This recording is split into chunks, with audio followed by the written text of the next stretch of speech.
Welcome back to another episode of Quick Picks with the Geek.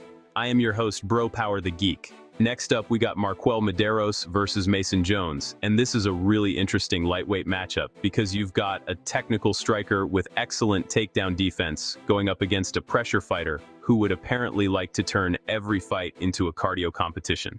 Let's talk about it. First up is MarQuel Mederos, coming into this fight a plus 220 underdog with a record of 11-1. Maderos is one of those fighters who doesn't need to throw a million different techniques to be effective. He reads what's coming, finds the opening, and makes you pay for it. He's riding a 9-fight unbeaten streak, and his striking numbers are impressive.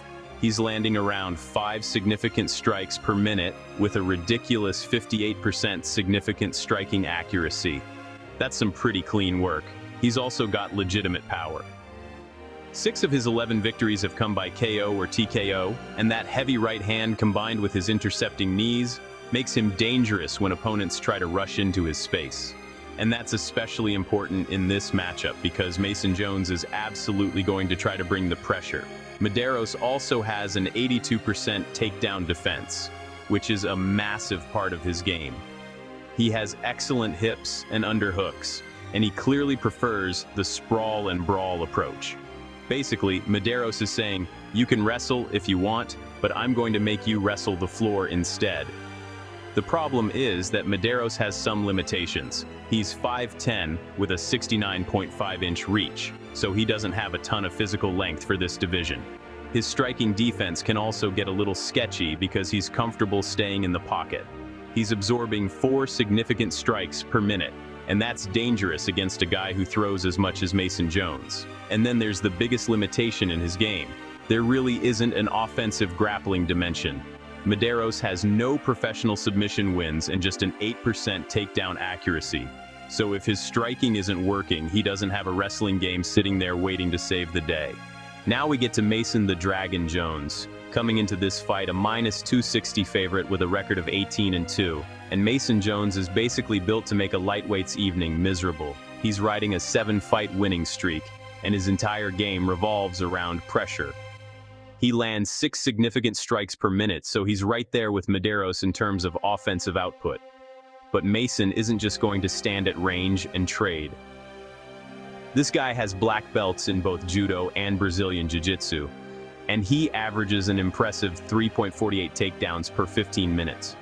That gives him a completely different dimension.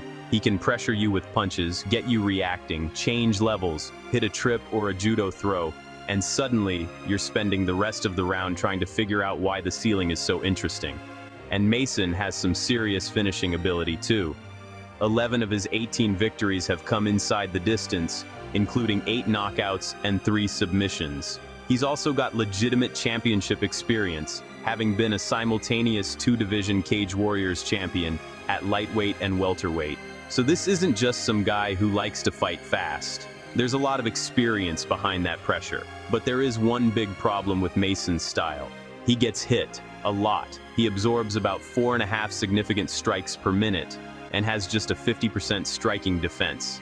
That's a pretty dangerous number when you're walking directly into the pocket against somebody like Maderos, whose best weapon is accurate counter-striking. And both of Mason's professional losses came against fighters who were able to disrupt his rhythm with explosive power striking. So Maderos absolutely has a blueprint here. The question is whether he can execute it for 15 minutes while Mason is constantly trying to turn the fight into a wrestling match. Because that's where this matchup gets really interesting. Maderos is probably the cleaner technician at range. Mason is probably the more complete fighter. And if Mason can consistently mix his pressure with takedowns, he's going to force Maderos to fight in areas where he isn't nearly as comfortable. So, who wins? For MarQuel Mederos, the path to victory is to keep the fight standing, maintain his defensive wrestling, and make Mason pay every time he charges into the pocket. Maderos needs to use his accuracy and counter-striking to punish Mason's aggressive entries without getting trapped into extended exchanges. For Mason Jones, the path to victory is to pressure Maderos relentlessly, mix his striking with his judo and wrestling, and force him to defend takedowns throughout the fight. If Mason can make Maderos work from the fence and consistently bring the fight to the ground, His conditioning and well-rounded attack can take over as the fight progresses. My official pick is Mason Jones. I really like Mederos, and I think his counter-striking gives him a legitimate chance to hurt Mason. But I think Mason has too many ways to attack him.